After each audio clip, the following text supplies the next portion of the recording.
Hola, ¿qué tal?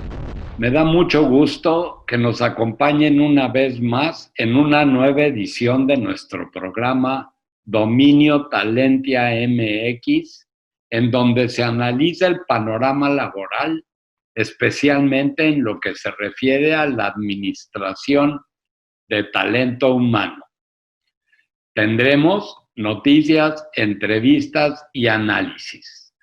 En esta edición de Dominio Talentia MX trataremos del tema de la entrada en vigor el próximo miércoles 1 de julio del TEMEC y contaremos con la participación de Larry Rubin, un experto en esta materia y presidente de The American Society of Mexico.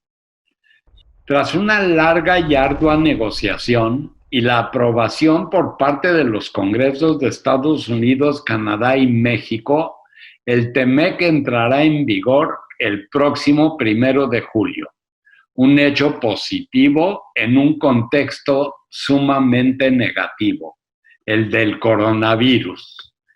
Dada la reconfiguración económica que ha generado el COVID-19, debemos tomar en cuenta que antes de la pandemia se preveía que aumentara el comercio trilateral en cerca del 5%, que el TEMEC modernizara los vínculos comerciales de América del Norte, comercio digital, integración parcial de los mercados laborales, pactos ambientales, etcétera, ya que se trataba de un acuerdo que, además de ser comercial y económico, tiene fuertes consideraciones laborales y ecológicas, que apunta a una mayor integración de la región y que busca fortalecer los derechos de los trabajadores en México.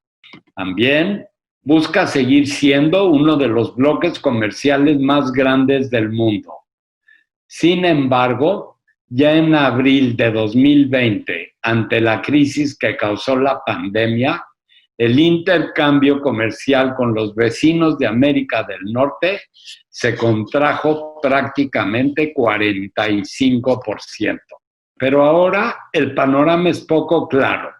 Nos preguntamos lo siguiente: ¿cuáles son las posibilidades del TEMEC, que es más necesario que nunca? ¿Será posible cumplir los logros económicos que habíamos proyectado? ¿El TEMEC ayudará a solucionar la actual crisis? La siguiente cápsula es un recuento del comercio exterior de México y explica cómo ha afectado el Tratado de Libre Comercio en América del Norte y cómo el nuevo TEMEC puede ayudar a la recuperación económica de la región. El Tratado de Libre Comercio de América del Norte llega a su fin, dando paso al tratado entre México, Estados Unidos y Canadá, que entrará en vigor el próximo 1 de julio y es fundamental en el actual contexto de crisis sanitaria y económica originada por el COVID-19. Antes de la pandemia, se estimaba que el TEMEC aumentaría 5% el comercio de Estados Unidos con México y Canadá, lo que generaría un aumento adicional de 0.35% en el Producto Interno Bruto de Estados Unidos y de 0.2% en el de México para 2026, según la Comisión de Comercio Internacional de Estados Unidos y la firma Deloitte. Pero la pandemia llegó inesperadamente. El gran confinamiento afectó el intercambio comercial y solo en abril el comercio de bienes entre Estados Unidos y México tuvo una fuerte caída anual de 46.2% y el de Canadá y Estados Unidos de 42.8%. ¿Cómo impactó el Telecán en 26 años de vigencia? A nivel global, América del Norte es una de las áreas de libre comercio más importantes. En 2018, representó el 27.6% del PIB mundial y el 11.9% del comercio. Abarcó un mercado de consumo del 7% de la población mundial y una fuerza laboral de más de 200 millones de personas. ¿Qué representa el TEMEC en la actualidad? El Telecán se modernizó para reposicionar la competitividad de Norteamérica, pero el COVID-19 ha trastocado la economía, la inversión y el empleo en todo el mundo, por lo que ahora el TEMEC apunta a ser el motor de la reactivación económica de la región. ¿Cómo recibe México la entrada en vigor del TEMEC? El país inicia esta nueva etapa del comercio trilateral en condiciones adversas. En el primer trimestre del 2020, la economía tuvo una contracción anual de 2.2%. La inversión disminuyó 11.1% en marzo y en el primer mes del confinamiento, la actividad industrial se contrajo 29.6%, las exportaciones cayeron 40.9% y las importaciones 30.5%. En el mercado laboral, 12 millones de personas pasaron de estar ocupadas a inactivas y la pandemia dejó sin empleo formal a más de 1 millón de trabajadores. ¿Qué oportunidades tiene el TEMEC aún con el coronavirus? Esta crisis económica global sin precedentes hace que los beneficios al comercio demoren o sean menores. Por eso deben aprovecharse las oportunidades del tratado para acelerar la recuperación. 1. Impulsa a las pequeñas y medianas empresas para que participen más en las cadenas de suministro regionales. 2. Alienta la inversión al brindar certeza a empresas por la eliminación de aranceles entre los países miembros. 3.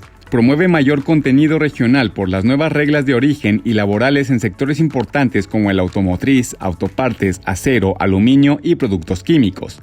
4. Se adapta a necesidades actuales al incorporar aspectos más allá del comercio como el laboral y el ambiental. El TEMEC ayudará a la reactivación de muchas cadenas de producción en Norteamérica y es un eslabón importante para la recuperación de la economía mexicana, pero podría no ser suficiente. Se requieren políticas anticíclicas, promover la participación público-privada y, sobre todo, cumplir la reforma laboral mexicana para evitar la activación de paneles laborales que pongan en riesgo el tratado. El impacto del COVID-19 ha sido devastador también en el rubro de cierre de empresas, principalmente de pymes. Los invito a ver esta nota. En 2 meses, cerraron 9.984 empresas formales en México, de acuerdo con los datos reportados por el IMSS. En promedio, 163 compañías desaparecieron al día entre abril y mayo.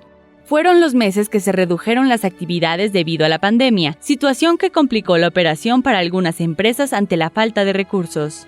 El IMSS informó que había 1.007.000 patrones afiliados hasta el 31 de marzo y para finales de mayo la cifra descendió a 997.000, ya que en abril se dieron de baja 6.689 empresas y en mayo 3.295, principalmente MIPYMES. De enero a marzo, se dieron de alta 6.800 patrones, pero dicho avance se anuló con la pérdida de abril.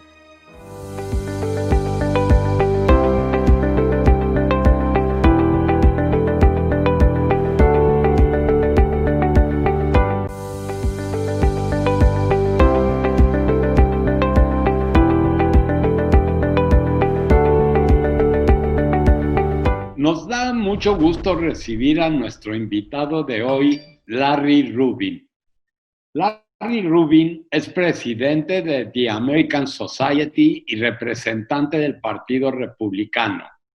Es empresario y activista político. Dentro de su trabajo político se destaca su participación en las relaciones económicas, laborales, comerciales y empresariales entre México y Estados Unidos. Además, fue directivo de la Cámara Americana de Comercio AmCham, y yo me atrevería a decir que pocos analistas conocen el mundo empresarial y laboral de Norteamérica tan bien como Larry Rubin.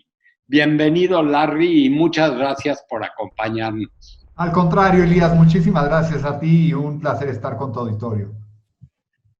Yo te invitaría a ver conmigo una cápsula que hicimos acerca de los 5 puntos más importantes de la negociación y la aprobación del nuevo TEMEC para poder empezar con la charla. Con gusto, gracias. El próximo 1 de julio entrará en vigor el TEMEC. Te presentamos los 5 momentos más importantes de su negociación. 1. Se firma un nuevo acuerdo comercial. Después de 13 meses de negociaciones, el TEMEC se firmó el 30 de noviembre de 2018 en la cumbre de líderes del G20. 2. Condición principal para ratificar el TEMEC. El Partido Demócrata indicó el 2 de abril de 2019 que la condición para ratificar el TEMEC era la aplicación de la reforma laboral en México. 3. Negociaciones en México. Un grupo de negociadores de Estados Unidos se reunió el 8 de octubre de 2019 con el presidente de México para asegurar la correcta implementación de la reforma laboral. 4. Firma de protocolo. Representantes de los 3 países firmaron el protocolo modificatorio del TEMEC el 10 de diciembre de 2019. 5. Inspecciones laborales. Se dio a conocer que el TEMEC establece que existirán agregados laborales que revisarán la implementación de la reforma. Ya estamos de regreso y Larry, yo te preguntaría, ¿qué no contábamos con el COVID-19? Después de una negociación larga y ardua del TEMEC, entra en vigor el próximo miércoles 1 de junio, pero ahora con un ingrediente muy importante. ¿Cuál es el panorama que ves entre la entrada en vigor del TEMEC ahora con el COVID-19?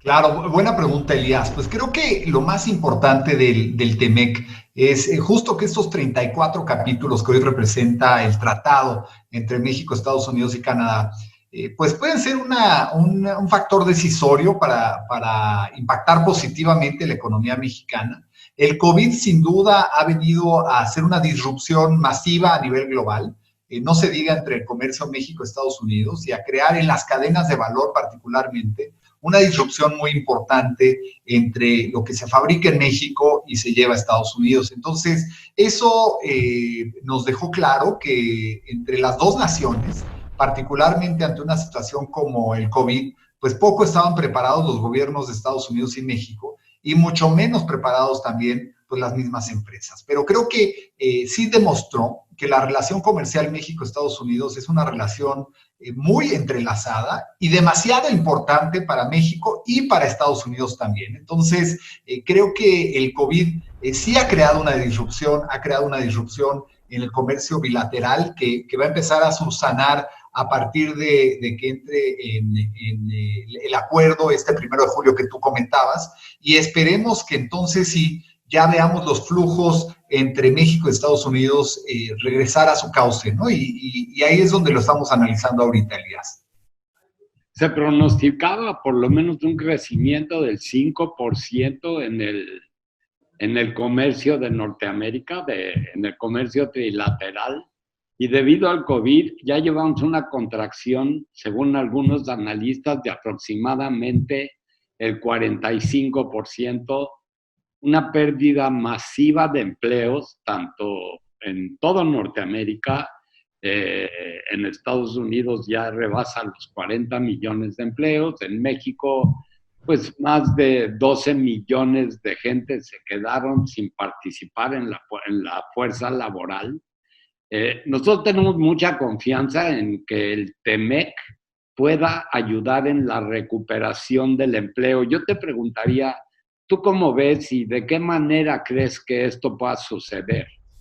Claro, definitivamente. Yo creo que lo más importante que hace el TEMEC, sin duda, es crear certidumbre al inversionista que quiere invertir en México. Crear incertidumbre, ¿por qué? Porque es un tratado que a fin de cuentas establece una serie de criterios y de reglas y de normas que están arriba, por ser tratado arriba de las leyes y obviamente arriba de las modificaciones que se puedan hacer en los congresos y también por los poderes ejecutivos. Entonces sí da cierta garantía y cierta certidumbre al inversionista, pero también tenemos que tomar en cuenta que el inversionista está viendo de igual forma otras señales que le indican si el clima de negocios en México es el adecuado, si debe de venir a instalar su base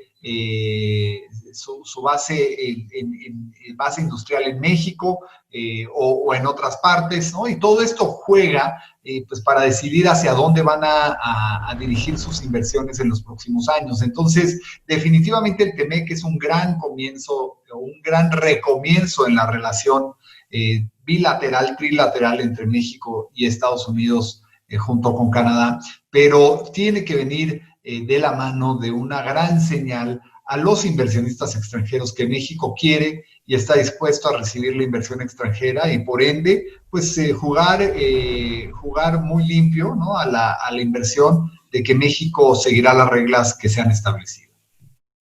Pues ojalá y tengamos la oportunidad de recibir esas señales, porque previo al COVID ya no se recibieron esas señales, por el contrario, también hubo una contracción de la inversión extranjera y el inversionista, tanto extranjero como nacional, se volvió más cauto y nosotros confiamos muchísimo en que la entrada en vigor del TEMEC pueda reactivar estos lazos de confianza y la inversión que es tan necesaria en Norteamérica. Hablando de empleo nuevamente, Larry, tú sabes bien que el TEMEC no ya es necesariamente solo un tratado comercial. A diferencia del NAFTA, del TLCAN, el TEMEC tiene consideraciones laborales muy serias y consideraciones ambientales también. Esto hace que sea un paso más en la integración de los países. Yo te preguntaría antes de ir al corte, ¿qué tanto esta integración laboral va a influir en que las relaciones comerciales sigan siendo tersas, no haya controversias ni paneles de controversias, porque ahora ya se van a establecer? Te voy a tener que dejar la pregunta para después del corte, pero sí es muy importante que te la haya hecho. Perdón por alargar. Muchas gracias, claro. Vamos a un corte y regresamos.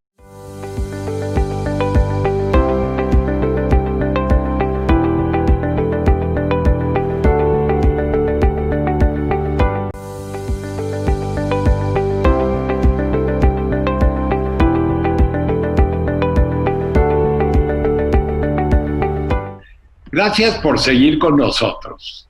Antes de continuar con la entrevista de esta noche, acompáñenme a ver la siguiente nota sobre las ventajas de la subcontratación.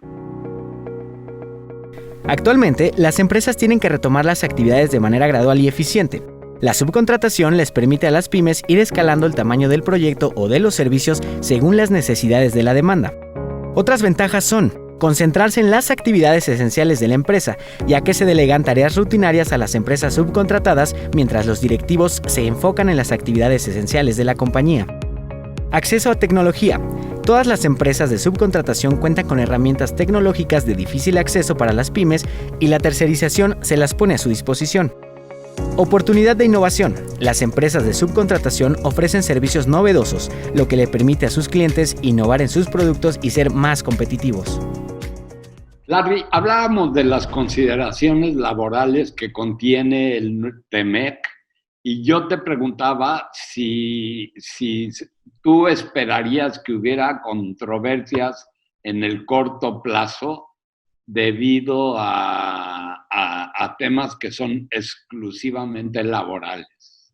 Buena pregunta, Elías. Yo creo que en el corto plazo no veremos controversias como tal. Definitivamente el TEMEC está hecho particularmente con la idea de que las tres naciones cumplirán lo que se ha pactado en el TEMEC y por eso las consideraciones laborales aquí juegan un papel muy importante, ¿no? Desde las consideraciones sobre cómo deben de actuar los sindicatos en ciertas condiciones, ¿no? Sobre cómo se respetará el Estado de Derecho, conforme a también los temas laborales. Entonces, creo que lo que hace este acuerdo entre las tres naciones es fortalece que la relación laboral entre empresa y trabajador pues se dé de una forma equitativa, que se dé de una forma justa para tanto el empleador como para el empleado, y de igual forma que se cumplan los acuerdos, ¿no? Y obviamente el abuso que hemos visto en años pasados a través de sindicatos, por ejemplo, pues no se continúe, es parte también importante porque ha habido casos de sindicatos que abusan no nada más del empleador, que eso es evidente, ¿no? Y tratan siempre de sacar más y más provecho para el sindicato, no necesariamente para el trabajador, sino también el abuso que muchos trabajadores han tenido que tener, ¿no? Por malos sindicatos. Entonces, definitivamente yo creo que esto lo vamos a poder ver subsanado en el TEMEC, y es uno de los grandes éxitos del TEMEC, es el hecho de que este tipo de relaciones se puedan ir regulando de una forma mucho más concreta y objetiva. Pues uno de los principales obstáculos que estaban atorando la negociación era justamente el tema laboral. México tuvo que hacer una gran reforma laboral que entró en vigor el 1 de mayo del año pasado, de 2019, y que uno de sus ingredientes fundamentales, que es la democracia sindical, fue uno de los, pues fue una gran petición del Partido Demócrata y de los congresistas en Estados Unidos. Finalmente se llevó a cabo la negociación, se hizo la ley y ahora ya está en vigor la ley. Pero de repente se atraviesa la pandemia y hay un cierre generalizado de empresas. La pregunta es, ¿qué tan rápido crees que se pueda retomar las consideraciones que son un requerimiento del Tratado de Libre Comercio con respecto al cambio de estatutos en los sindicatos, a elegir de manera democrática los liderazgos, etcétera? Yo sé que hay una ventana de aproximadamente 4 años, pero la preocupación es que pueda utilizarse este tipo de cosas para poner controversias en términos comerciales de algo que es estrictamente laboral. Pues mira, la realidad es que lo que se buscó desde el inicio cuando el TEMEC estaba siendo negociado es que se pudiera dar en condiciones equitativas tanto en México, Estados Unidos y Canadá. Y de hecho, los abusos que ha habido en el pasado, particularmente en temas laborales, tanto del lado del trabajador como del lado del empresario, ¿no? Y del empleador, se trataron de cierta forma de subsanar o de buscar diferentes salidas para que se pueda crear un mecanismo que regule mejor la relación trabajador-empresa, ¿no? Y parte de lo que quisieron los demócratas, porque fueron los grandes impulsores de las modificaciones dentro del TEMEC, justo fue que los sindicatos también pudieran hablar entre pares, ¿no? Entonces, ¿qué quiere decir? Que el sindicato de Estados Unidos tuviera una relación mucho más allegada con el sindicato de México, cosa que nunca había pasado en años anteriores, y de esta forma pues se fortaleciera el movimiento sindical adecuado entre México y Estados Unidos. Entonces, esto es una de las, digamos, de las oportunidades que se creó en el nuevo TEMEC, que entrará en vigor el 1 de julio, y pues que podremos ver y por qué no analizar qué tan bien están funcionando hacia futuro este tipo de previsiones que se estipularon dentro del TEMEC. Muy bien, Larry. Pues de verdad te agradezco muchísimo todos tus comentarios. Ha sido un honor para este programa, Dominio Talentia MX, que nos acompañes. Y espero que podamos estar en contacto, pues este es un tema que está de actualidad y seguirá estando de actualidad en los próximos días. Muchísimas gracias y bienvenido. Al contrario, Elías, muchas gracias a ti. Ha sido un placer platicar contigo y con tu auditorio. Agradecemos a todo nuestro público por habernos acompañado esta noche. No olviden que pueden consultar esta y mucha más información en las redes sociales de Talentia MX. Tenemos una cita la próxima semana para impulsar el talento humano. Hasta pronto.